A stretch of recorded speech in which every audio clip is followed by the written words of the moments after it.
Hello.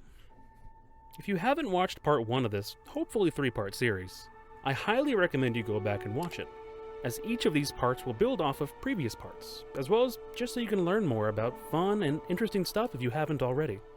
These right here are the topics that were covered in part 1 of the Iceberg as a refresher.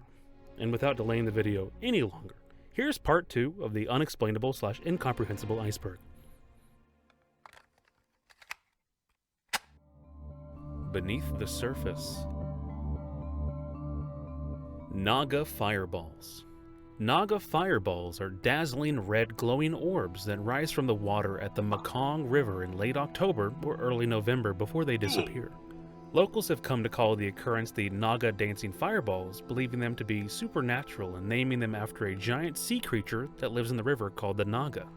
These balls of light and fireballs wow the audiences and spectators who come in droves at the end of the Wanokafansa to celebrate the unexplained lights. If I said that correctly, thank you. If I didn't, I apologize.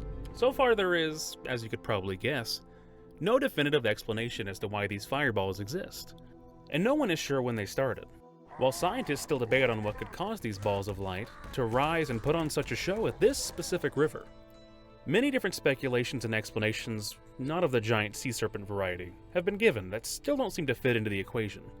A few different explanations of the event are possible. Buildups of swamp gas that spontaneously explode or ignite when it reaches air. With one Dr. Manos Konakslip going so far as to say that the precise alignment of the Earth, Sun, Moon, and location of the Mekong River itself allows this exact occurrence to happen nowhere else on Earth but in Thailand. If that seems far-fetched, then maybe you're more inclined to believe that the river doesn't quite make this specific swamp gas, but instead it outputs phosphine, which causes the fireballs. The main detractor to that theory, though, is that phosphine is very unlikely to spontaneously ignite, and wouldn't stay lit while traveling at the speeds that these fireballs are reported to travel. There's of course the thought that it's not actually fireballs, but plasma orbs. Always has to be plasma involved, trust me, the further we go down this list somehow. That are formed when the river is hit with electricity, causing plasma balls to form, but no source of electricity has been found and there's no substantial evidence. And lastly, there are beliefs that the fireballs are actually tracer rounds and flares being fired from across the river to wow the audiences. This theory, though, was disproved in 2021 during lockdown when authorities came forward and stated that no gunfire or firing of flares were heard that night, hopefully putting that theory to rest. While the festival is reported to have ran for hundreds of years according to locals, with only the name, and I'm going to butcher this, Phia Nak Lights being about 35 years old. I hope that the event continues to awe for many more years and maybe, just maybe, somehow we'll see a Naga in the end. Sleep. We don't actually know why humans need to sleep. We just know that we do and what happens when we don't. And no, it's not the Russian sleep experiment or anything like that. While that might sound far-fetched, if you just go right now and look up why do humans need sleep on Google, or your favorite search engine, you'll get very generic answers like it helps support healthy brain function and maintain your physical health. And while that is indeed very nice to hear, that isn't a conclusive answer. Biologically, we don't know why humans need to sleep still. While if you don't sleep, you can die. You probably wouldn't die outright from lack of sleep before some of the symptoms or sleep deprivation would kill you first, in Minecraft. These symptoms usually begin with sleepiness, of course, irritability, trouble concentrating, headaches, and potentially paranoia and hallucinations.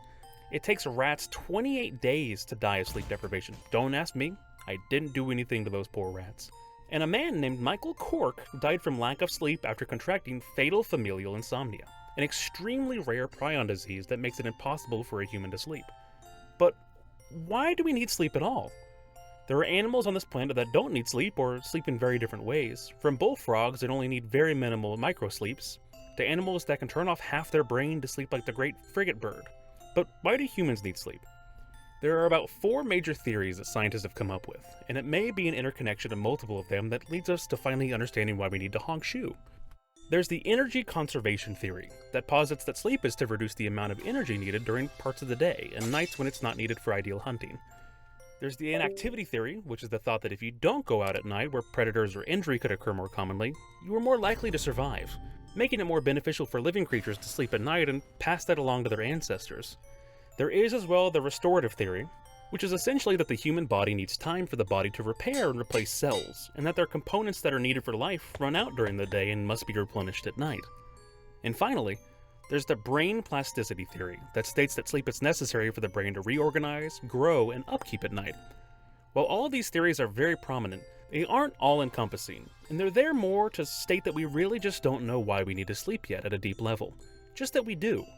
And that's kinda cool to me, and you'll see a lot more concept like that the deeper we go down this iceberg.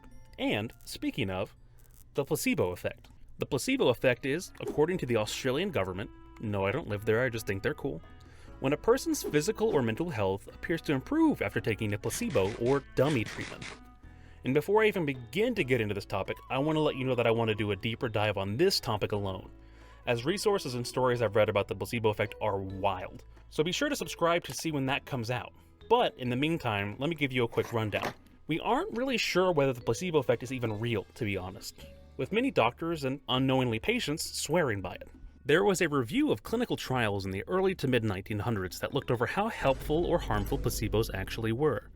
And the magic number that is still stated today is that 35% of people treated with placebos were treated with placebo alone. And while that alone is crazy, the effects of placebo with medicine seem to very much help, if not be a major factor in treatment.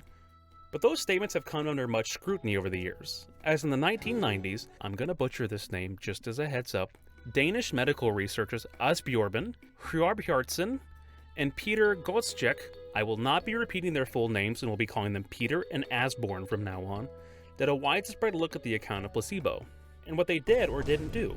And their results showed that over the course of 234 trials investigating 60 different clinical conditions, that the placebo effect doesn't really exist.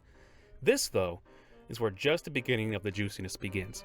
Peter, not so much Asbjørn this time, was expelled from the board of the Cochrane Collective for being disruptive and undermining the work of the organization as a whole and what they stood for, especially in terms of meta-analysis in the collective's work.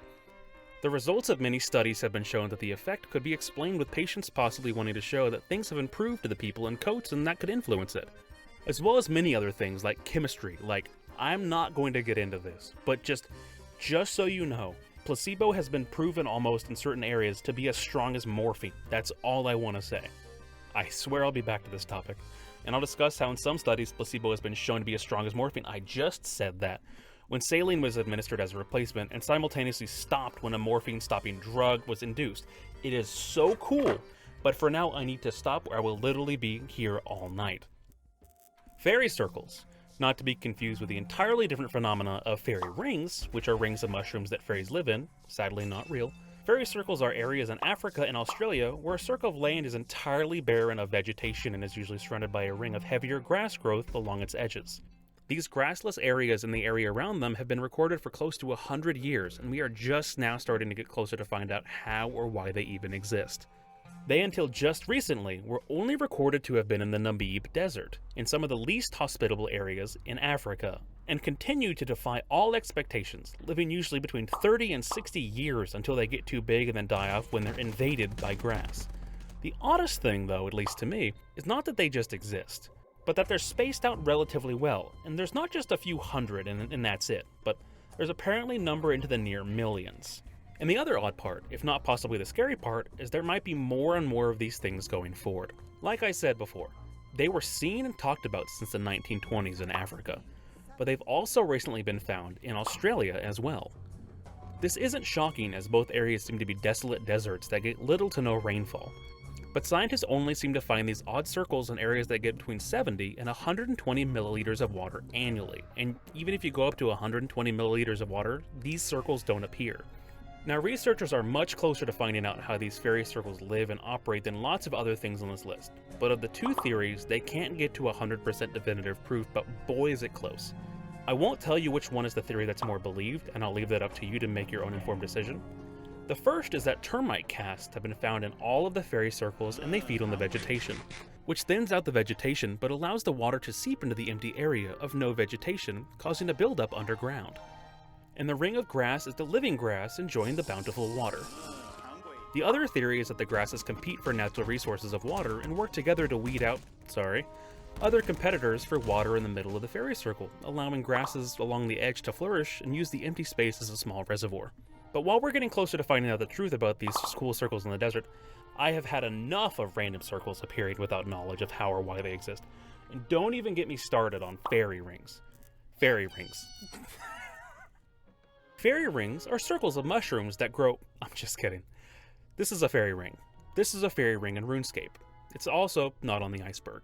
I just wanted to show off that people think that fairy rings are evil, and that you have to be saved from them, while also that they're magical and fairies of course live in them.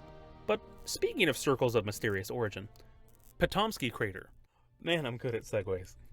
The Patomskiy Crater is a giant rock formation of shattered limestone located in Siberia that is roughly 520 feet across and 130 feet tall. The crater was initially found by a geologist in 1949 and has been puzzling researchers, geologists, and people on YouTube like me for many years. To this day, nobody has ever really been able to figure out what caused this to appear. While on the voyage to discover this crater, Vadim Kolpakov, the geologist who discovered it, was warned by locals to not go up and investigate up close, as anybody who had stepped into the crater would die. He did anyway, and was perfectly fine, hence why we know about it today. But, in 2005, another person who went on the expedition did indeed die of a heart attack shortly after visiting the crater, so maybe the legend is true. Kolpakov came up with the first theory as to how the crater came to be, which was a meteorite. And while still a leading theory, many others have come and gone since. There's always the supernatural or otherworldly, which for this is that it was aliens. Yes, that cut and dry. While some other modern theories include an eruption of underground gas, volcanic explosions, and in 2006, a conference was held in which the attendees attempted to reason and figure out what really caused this crater. The attendees, while there, came up with the leading theory of the time, which is that it was believed to have been formed by geological process within the system with the help of gas and silicate. While this was of course the leading theory at the conference, many others are quick to point towards meteoric origins. And while we just may never know until the tools we have at our disposal improve to find out, all we know is that it's really cool looking, and that it appeared roughly 300 years ago. And until we get a definitive answer, people will speculate and come up with many reasons as to its origins. Impossible colors. Impossible colors are what started this whole video and concept of this video until it became the largest video I've made to date. Impossible colors are colors that don't appear in normal everyday life, or colors that humans can't see visually. And while we may know that these colors should theoretically exist, or that we can try and quote, recreate them, there's still something about humans not being able to see or process something as simple as color. This may seem weird as how are we supposed to see colors we can't see? That doesn't make sense. And that means that we're about halfway down this iceberg and why it has taken so long to make. The human eye can see up to 10 million different colors, and while that might seem like a lot, there are very high ranges of colors that if we could see them would exponentially increase the numbers the wilder we went. I am again not a scientist, nor am I an eye doctor, but humans see color with what are called cones and rods. These cones and rods interpret light that reflect off materials which make specific light waves reflect and hit off of, and are interpreted as color in our brains as the colors we see today. One facet, yes there are multiple, of impossible colors is that our cones and rods, and in turn eyes and brains, can't reach the levels needed to interpret and understand impossible colors because they're limited. Our eyes see the curve of these wavelengths and that interprets the colors to get what we can see. But the wavelengths that we can see overlap, and therefore can't reach the full potential of the color spectrum that is just beyond the grasp of our eyes. If the wavelengths didn't overlap and only were able to excite one cone, our eye could find other colors that don't exist. This is where some impossible colors live. For example, the easiest to find impossible color would be hyper green, where the color green is mostly in the middle wavelength of color. And if the cones in our eyes could see more of that medium cone, we could see a green that no one has ever seen. There are of course other colors that would fall in this area, but that's just one example. The other examples are what I like to call opposite colors. Opposite colors are a little more easy to explain. They're as simple as colors that, under normal circumstances, cannot be mixed, like red-green or yellow-blue. They're impossible to mix as the brain has mechanisms in place to fight the mixing of these colors on the cortex level apparently. Who knew? Scientists have set up experiments to try and get the human eye to meld these colors together, and have to great result. But the human brain just can't comprehend it, with artists, everymen and everywomen, describing it as anything from a, quote, field of color, to dots intermingling, or an island of the color that they only could remember but for a moment. And lastly, the easiest to understand and by proxy explain are what called chimerical colors, which are colors that our eyes can't see, but our brain can. The three main examples on this helpful little diagram right here. They are Stygian blue, best experienced by either staring at yellow for an extended period of time, which will make your eyes perceive a dark blue after image, and then looking at black, therefore making a color darker than black. The effect can also be experienced by staring at a light, not for too long please, as that's bad for your eyes, and then closing them. The afterimage that you can see when your eyes are closed is a form of Stygian blue. Self-luminous red is the best experience of the inverse way of staring at green for a long time, which causes an afterimage of red to appear. And when you stare at something white, it gives the result of something brighter than white, while simultaneously red. Very weird. And finally, hyperbolic colors are kind of the intermingling of these two, where if you were to stare at bright cyan, it would give the afterimage of orange. So if you were then to stare at an orange background, you would experience a version of orange that was more than 100% orange. If you want to try any of these for yourself, go ahead. If you need to pause the video on this little chart I found, go right ahead. I'll be right here when you get back. In the meantime though, the rest of us will be going another layer deeper on this iceberg, as we continue to find weirder and weirder, less comprehensible things deeper below the waves. Deeper below the waves. Skyquakes. Skyquake is not the Transformers toy, let's get that across right now. I will use the Transformer toy as a stand and visually, but they're not the same thing. Skyquakes are actually loud booms in the sky that have no apparent cause. They have been reported and heard across the globe, and sound like things as loud as cannon fire, artillery, and loud thunder. They have many different names, and have been reported as early as the early 1800s all across the globe. So while Skyquake is a common term in the English language, you might have heard them called something different depending on where you grew up. One of the latest occurrences happened in 2017, when in Alabama a skyquake rocked the region and made such a mess that it caused many to call 911 out of fear something bad had happened. There is no apparent cause or even a leading hypothesis about what causes these skyquakes to really happen. Many say that it's small earthquakes underground that don't actually shake the ground but just make a very loud sound. And people on the other side say it's meteors penetrating the upper atmosphere that cause sonic waves to ripple out, but would allow the meteors to burn up upon entry. And of course, there's the theory that it's aliens, with ships and beings we can't see which would allow them to make noise without leaving a trace. That goes into theory that it's all military testing, and it's actually the work of a long speculated but never proven aircraft that aircraft bucks have dubbed Aurora. Whatever it is, or whatever your theory on it is, don't worry, there's plenty left to speculate. -1/12. -1/12 is what you get if you add every single natural number together. And to remind you, I am not a scientist, nor am I a mathematician for that matter, and this is where those two facts will become more and more evident very quickly.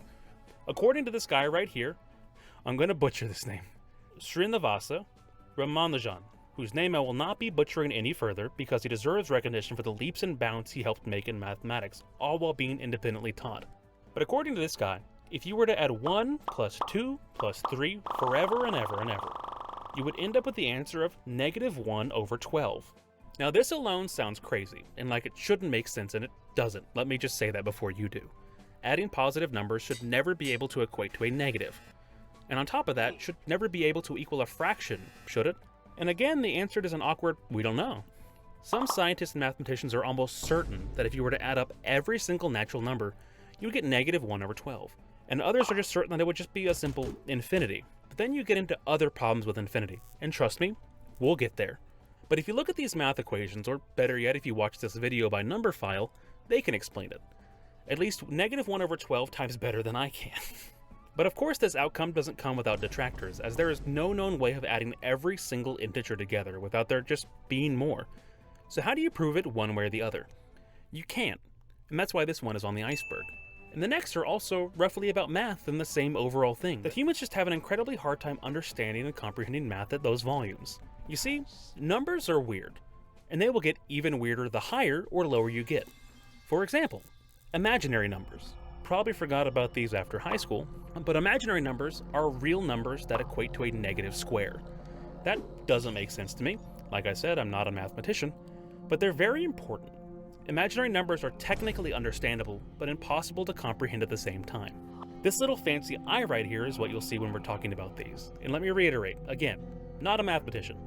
But until recently, I always got tripped up on imaginary numbers, and I wanted to talk about them because imaginary numbers really help me understand stuff towards the bottom of this iceberg. Imaginary numbers are used a lot more than people might think, and are extremely important in determining and helping understand systems in electricity, as well as, of course, math. But I like electricity more.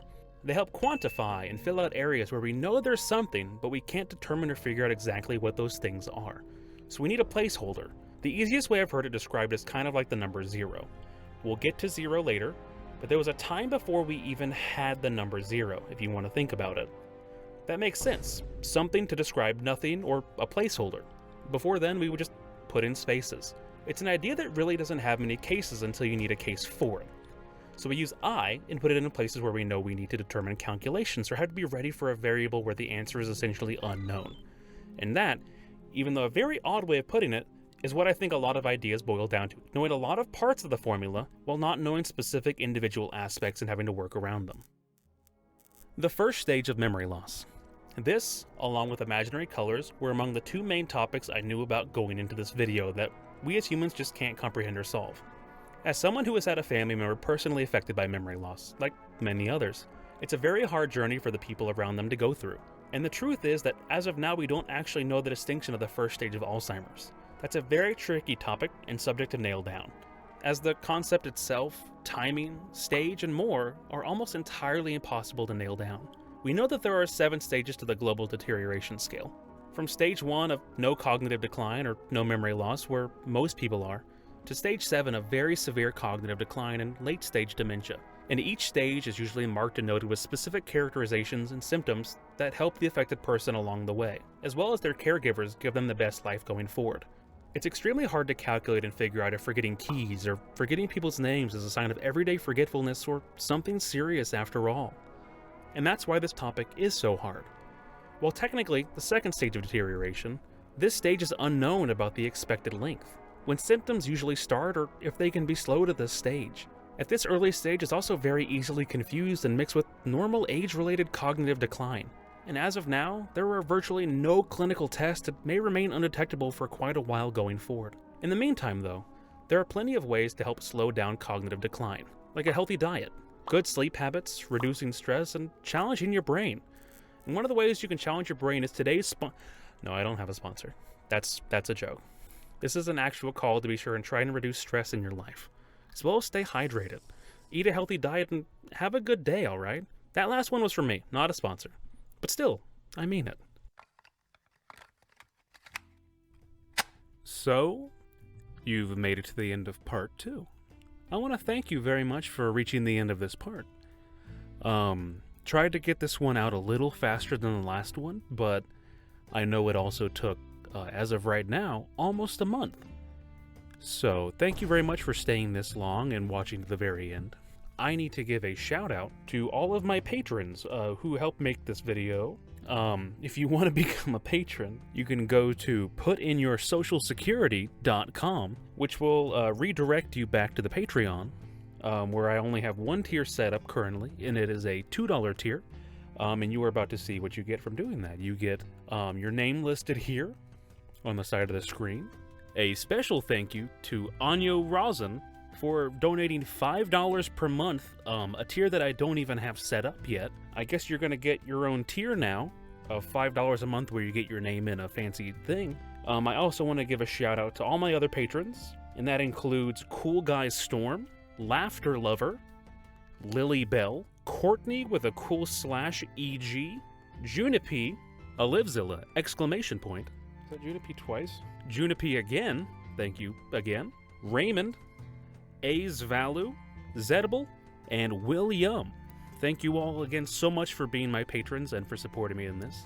They all got early access to all videos, as well as a sneak preview of a couple images, the first 5 minutes once I hit 10 minutes on the video on the edit, as well as access to a poll about what they would like to see next up on the channel. As I have a couple more ideas, but after then I'm going to start asking the Patreon what they would like to see. So if you would like any of those benefits, you can again go over to patreon.com/Gurdon, or my favorite, putinyoursocialsecurity.com. Thank you all again very much for everything, and here we go on to the final part, part 3. Surely nothing could go bad about the way that I have set this up, and that I totally haven't been trying to hide the fact that there's a 7th hidden layer to this iceberg that I didn't mention. And that totally isn't going to make this video take longer to edit and create.